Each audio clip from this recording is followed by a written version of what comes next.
아닌 것은 아니라 말하라. 이렇게 말씀의 제목을 지어보았습니다. 아닌 것은 아니라 말하라.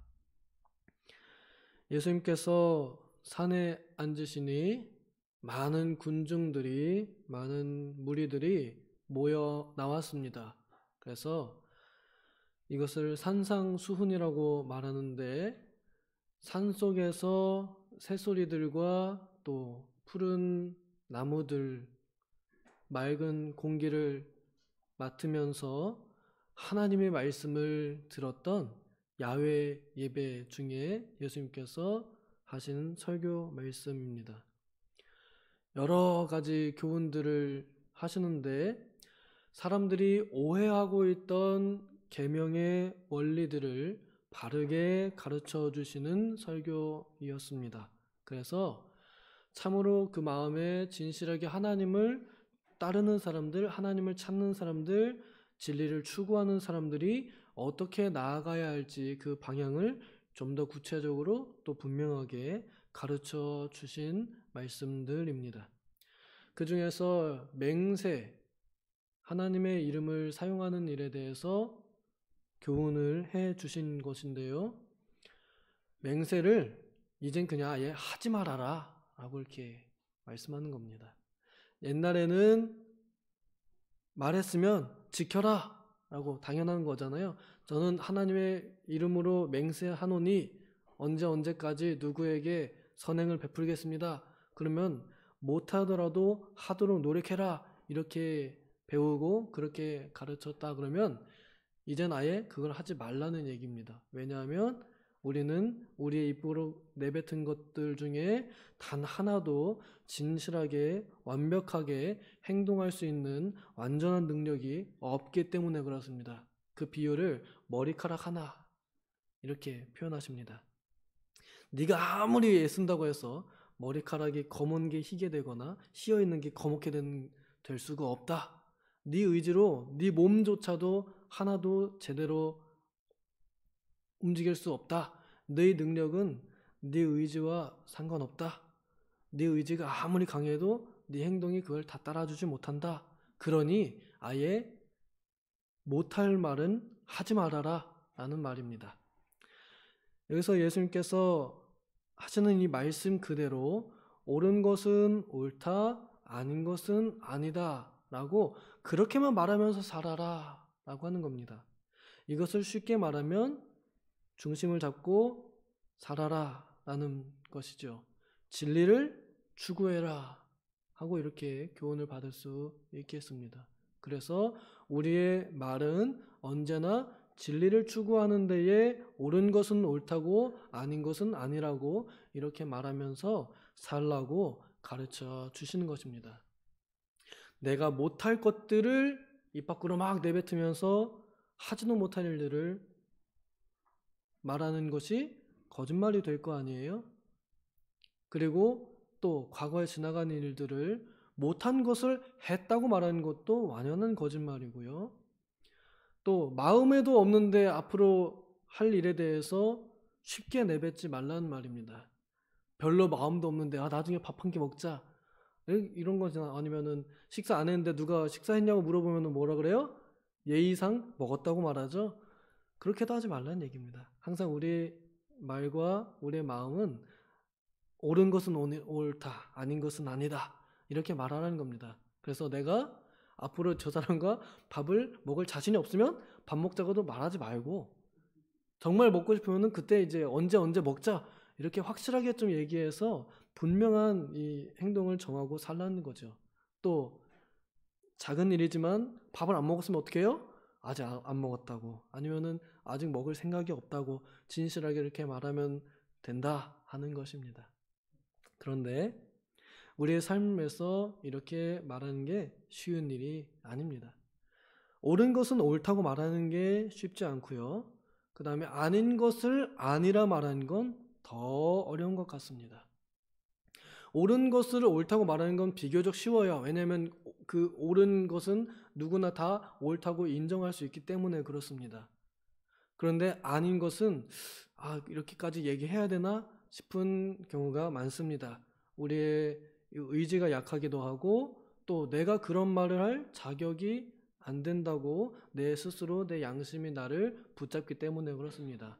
아닌 것을 아니라고 말할 때 야 그럼 너는 뭐 얼마나 잘하냐 라고 우리 안에서 말하지 않아요? 또 하나는 아닌 것을 아니라고 말할 때 듣는 사람이 일단 기분 나쁠 거거든요. 남이 기분 나쁠 이야기를 굳이 내가 해가지고 긁어부스럼 만들 이유가 뭐가 있느냐. 그냥 좋은 게 좋은 거니까 그냥 그러려니 하고 넘어가자 라고 이렇게 생각하기 때문에 또 그 이외에도 많은 이유들로 우리는 아닌 것에 대해서 아니라고 말하는 걸 잘 안 합니다. 근데 또 하는 경우도 있어요. 교회 안에서 성경 말씀 가지고서 봐봐 성경에 그렇게 써 있잖아. 아니야. 이거를 남한테 대입할 땐 되게 잘하는 것 같아요. 야 성경에 봐봐 여기 이렇게 써 있잖아. 하지마. 여기 이거 봐봐 써 있잖아. 하지마. 자기는 그렇게 안 하면서 남한테는 성경 들이밀고 교회에서 이런 일은 우리가 많이 하는 것 같습니다. 옳은 것이 옳다, 또 아닌 것은 아니다 라고 하는 그 기준이 어디에 있습니까? 라고 할 때 우리는 믿는 사람들은 어디에 있어요? 성경 말씀에 있습니다. 아니 성경 말씀이 옳은 것이고 성경 말씀이 아니라 했으면 아닌 것입니다. 그래서 기독교인들에게 성경은 진리이고 성경이 기준입니다. 예수를 믿는다라고 하는 사람이 성경 말씀을 진리로 믿지 않으면 그 사람은 예수님을 믿는 게 아니라고 해도 과언이 아닙니다. 왜냐하면 모든 성경이 예수님에 대하여 말씀하는 것이기 때문에 그렇습니다. 예수님께서도 친히 직접 말씀하셨습니다. 우리가 질문하기에 그렇다면 기준이 어디였냐? 기준이 뭐냐? 진리가 무엇이냐라고 물을 때에 대답하실 수 있겠어요? 진리가 무엇입니까? 바로 이게 딱 나와야 됩니다. 예수다. 나와야 됩니다. 왜? 성경이 그렇게 말하니까. 성경 어디에? 예수님께서 요한복음 14장 6절에 분명히 말씀하셨거든요. 내가 곧 그 진리요 그 길이요 내가 생명이다. 이렇게 말씀하셨습니다. 그래서 예수님께서 진짜 생명력 있고 살아있는 참된 길이요 진리이십니다. 살아있는 진리라는 것은 효력이 있다는 것이죠. 이루어지지 않는 진리는 진리가 아니죠. 오직 예수님만이 이 세상의 진정한 진리요 옳고 그름의 분명한 기준입니다. 사람들이 인정하든 인정하지 않든 상관없이 예수가 진리입니다. 기독교인들은 이걸 믿는 사람들이에요. 그런데 종교인들은 그렇게 생각하지 않습니다. 기독교를 종교로 여기면서 종교 생활하는 사람들은 예수님만이 진리는 아닐 것이다. 예수님도 물론 진리이지만 또한 이슬람에도 진리가 있을 수 있고 불교에도 진리가 있을 수 있고 다른 종교에서도 많은 사람들이 많이 연구하고 많이 노력했으니까 그 안에도 분명히 진리가 있을 것이다. 그렇지 않으면 그들이 다 헛수고한 거 아니냐. 근데 성경은 그것이 진짜 헛수고라고 말합니다. 참된 길을 가지 않고서 열심만 있는 것은 발을 헛디디는 것입니다. 잘못 가는 것이고 넘어지는 것입니다. 예수님께서는 그 잘못 가고 그 넘어지고 그 구부러진 길에서 우리를 막대기로 지팡이로 다시 교정시켜 주시고 넘어진 자 쓰러진 자 스스로 일어날 수 없는 자를 친히 피 묻은 손으로 이끌어 올리셔서 우리의 진리가 되셨습니다. 성도에게 있어서 진리는 예수 그리스도이십니다. 기준은 예수님이십니다. 옳고 그름의 기준이 예수님 한 분뿐이십니다. 예수님의 모든 말씀, 곧 하나님의 모든 말씀이 옳고 그름의 기준입니다. 그러면 우리 성도는 우리가 말할 때에 성경을 기준으로 옳은 것은 옳다, 아닌 것은 아니다. 이렇게 말하면서 살면 100점이에요. 여기 나와 있는 예수님의 명령 그대로 옳은 것은 과연 그러한가요? 성경을 날마다 참고하면서 성경이 맞으면 그것이 맞아요. 이거 맞아요. 이게 옳아요, 이게 바른 거예요, 이렇게 말해주면 되는 거고, 또 과연 그러한가요? 성경을 봤을 때 성경에서 그것은 죄다, 그것은 아니다, 그것은 나쁘다, 잘못됐다 라고 하면 어떻게 해요? 그건 잘못됐어요, 그건 아니에요, 그거는 틀렸어요, 틀렸어요, 말할 수 있는 게 성도들의 삶입니다. 말로 직접 표현하는 것과 또한 그렇게 살아가는 것, 그것이 성도들이 하나님의 이름을 더럽히지 않고 하나님의 이름 아래에서 하나님의 명예를 지켜가는 방법입니다. 성도가 하나님의 말씀을 떠나서 살 때 하나님의 이름을 더럽히는 것입니다. 성도가 성도답지 않을 때 하나님의 이름이 욕을 먹습니다. 그런 일들이 참 많이 일어나죠. 우리가 연약하기 때문에 그렇습니다. 그래서 하나님의 이름을 늘 생각하면서 하나님의 말씀을 생각하고 하나님의 말씀대로 말하고 생각하고 살도록 노력하는 것이 우리에게 필요합니다. 그런데 이것이 내 마음대로 안 돼요. 그래서 우리는 어떻게 해야 돼요? 기도해요. 내 안에 계신 하나님, 성령님께서 부디 내 이 주둥이와 손가락과 내 발가락을 좀 주장하여 주셔서 나쁜 데로 안 가게 하옵시고, 나쁜 짓 안 하게 하옵시고, 나쁜 말 안 하게 하옵시고, 나의 이 머리를 잘 보호해 주셔서 나쁜 생각 안 하게 하옵소서. 나는 못하지만 내 안에 계신 성령님께서는 하실 수 있사오니 도와주시옵소서. 통촉하여 주시옵소서. 우리의 왕이신 하나님께. 그래서 우리가 기도하는 거잖아요. 그래서 기도하면 하나님께서는 들으시고 우리의 말과 생각과 행동을 보호해 주시고 우리의 환경까지도 지켜주십니다. 그래서 내가 죄짓지 않는 길로 가게 하시고 내가 죄짓지 않는 행동을 하게 하십니다. 때로는 그것이 참 아프게 올 때도 있어요. 죄 못 짓게 하려고 다리몽댕이 혹은 팔도 막 치시는 경우도 있어요. 마음도 후드로 쳐가지고 기도하지 않으면은 살 수 없을 정도로 다른 것에 죄 지을 여유가 없도록 그냥 마음을 훅 쳐셔가지고 그냥 맨날 눈물 줄줄 흐르게 이렇게 하시는 경우도 있습니다. 지나고 나면 아팠지만 그것이 다 은혜였다고 우리는 말할 수 있죠. 문제는 세상은 우리의 마음과 우리의 생각과 또 하나님의 말씀과 완전히 반대로 가고 있다는 것입니다. 우리가 살고 있는 이 세상은 하나님의 말씀과 완전히 반대되는 대로 더욱 치닫고 있습니다. 바울 사도가 디모데에게 말한 대로 앞으로 두고 봐라. 세상은 지들이 원하는 대로만 하려고 할 것이다. 지들이 듣고 싶은 말만 들을 것이고 지들이 생각하는 것이 진리라고 여기는 시대가 올 것이다. 이미 그런 시대가 오고 있고 더욱 그렇게 되고 있습니다. 이것이 사회적인 단어로 모더니즘과 포스트 모더니즘이라 표현할 수 있겠습니다. 모더니즘이라 하면 지금으로부터 약 100년 전쯤에 있었던 사회 풍조입니다. 어떠한 규범이 정해져 있으면 그걸 따르는 게 옳은 거다라고 이렇게 생각했어요.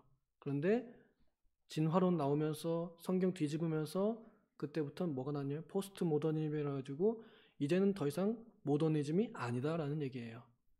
모더니즘은 지나갔다. 과거다. 모더니즘은 과거다. 이젠 새롭다. 이렇게 말하면서 이젠 더 이상 정해진 틀이 없다. 내가 생각하는 게 옳은 거다. 내 자유를 누구도 침해하지 못한다. 내가 원하면 뭐든지 다 된다 하면서 너 그냥 다 해라 하고 이렇게 하는 풍조가 들어왔습니다. 그래서 이젠 더 이상 사람들이 일정을 가지고 있는 도덕적인 규범이 없습니다. 그래서 동성애도 성경에 분명히 금지하였고 사람들이 혐오감을 느끼는데도 그것을 아니라고 말할 수가 없게 되었고 오히려 그것을 옳다라고 이렇게 주장하는 시대가 되어버리고 말았습니다. 미국에서 유럽에서 이미 다 그렇게 돌고 있습니다. 그것만이 아니죠. 그건 아주 대표적인 예고 성경이 진리다라고 말하는 것도 이미 기독교라고 불리는 사람들 중에서도 성경이 하나님의 말씀이 아닌 것도 있다. 조심해서 읽어야 된다. 어떤 거는 구라다. 어떤 것은 거짓말이다. 어떤 것은 하나님께서 하신 게 아니다. 성경을 부정해버리는 미친 종교도 있습니다. 그런 미친 세상이 되어가고 있습니다. 기독교가 성경 빼면은 기독교예요? 침묵회지. 근데 기독교에서 성경을 부정해버리고 있는 세대가 왔습니다.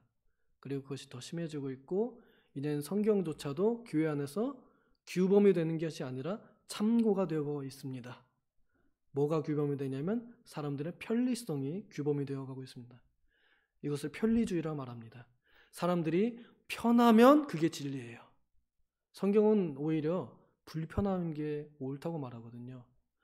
오히려 옳은 말을 하면 더 괴롭게 되어 있어요. 신자들이 진리를 지킬 때에 사람들에게 칭찬받는 게 아니라 박해받게 되어 있습니다. 대표적인 모범이 예수님의 십자가이죠. 착한 일을 하기 위해선 억울하게 당한 모범을 보이셨습니다. 예시로 본인이 그렇게 등장하셨습니다. 세상은 날로 갈수록 어두워지고 날로 갈수록 진리가 혼탁해지는 때가 되고 있습니다. 그 가운데에서 우리는 옳은 것은 옳다, 아닌 것은 아니다, 이렇게 말하면서 살라는 것입니다. 이 어두운 세상 우리가 앞으로 어떻게 살아가겠습니까? 진리 가운데서 살아야 됩니다. 예수가 진리다 말할 수 있어야 됩니다. 세상에 나가서 우리가 전도할 때에요, 쭈뼛쭈뼛 이렇게 말하면 안 됩니다. 예수가 진리일지도 몰라요. 이렇게 들리는 것 같아요. 사람들이 볼 때 예수님께서 우리 위해 죽으시고 살아나시고 다시 오실 것입니다. 분명하게 예수님에 대해서 진리를 말할 수 있어야 됩니다. 또한 그렇게 살 수 있어야겠습니다. 그것이 신부 수업이고 그것이 재림 준비 아닐까요? 오늘날 우리 기독교인들이 정치에 참여하는 것을 좋지 않게 생각하는 경우도 있지만, 옳지 않은 일에 대해서는 우리가 참여해야 되고 뛰어들어야 합니다. 옳지 않은 법안이 통과되려고 하면 어떻게 해야 돼요? 막아야 하지 않겠어요?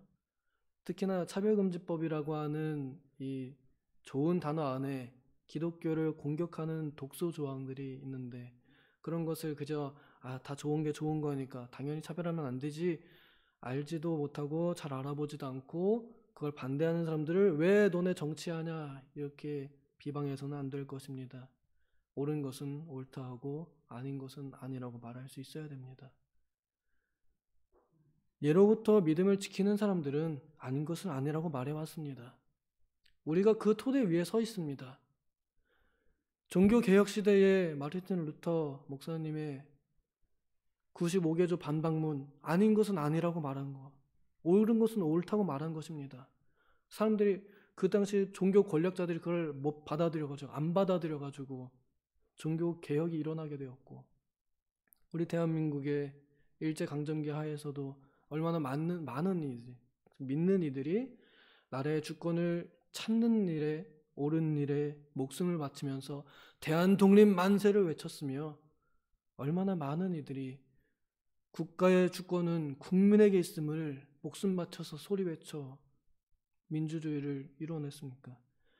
믿는 이들이, 진리를 지키는 이들이 옳은 것은 옳다, 아닌 것은 아니다 말해왔기 때문에 오늘 우리가 이렇게 좋은 교회와 좋은 나라에서 편안하게 예배하며 살아가고 있습니다.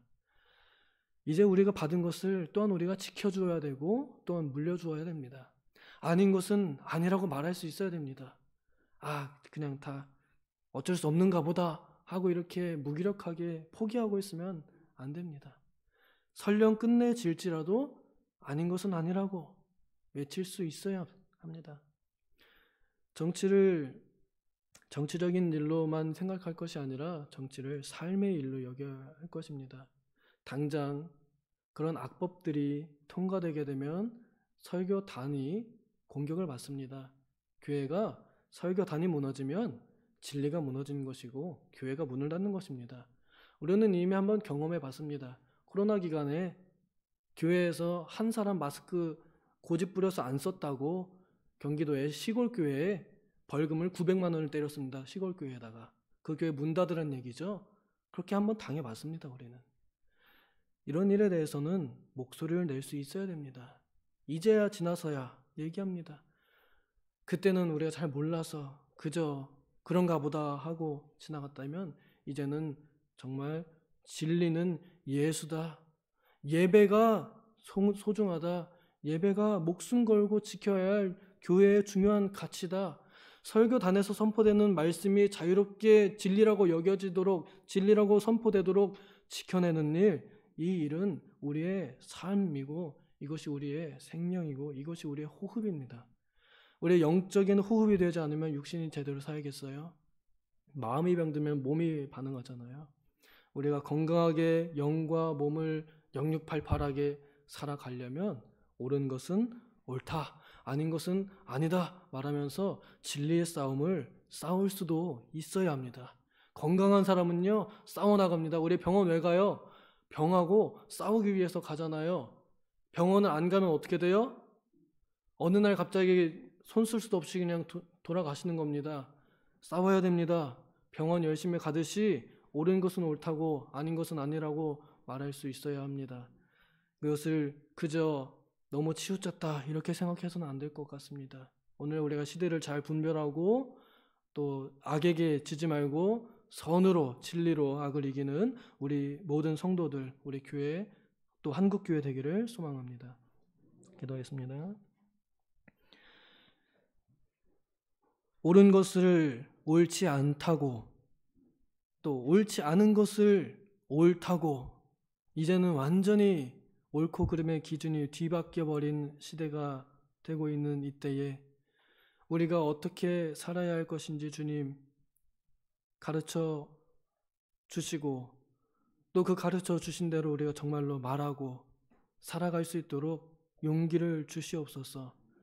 그리하여 우리가 가지고 있는 중요한 가치들과 위대한 유산들을 지키고 또 후대에게 물려줄 수 있도록 받은 것을 그대로 또 더 귀하게 발전시켜서 물려줄 수 있는 우리 모든 성도들의 삶과 또 한국교회 또 우리 도봉교회 되게 하여 주시옵소서.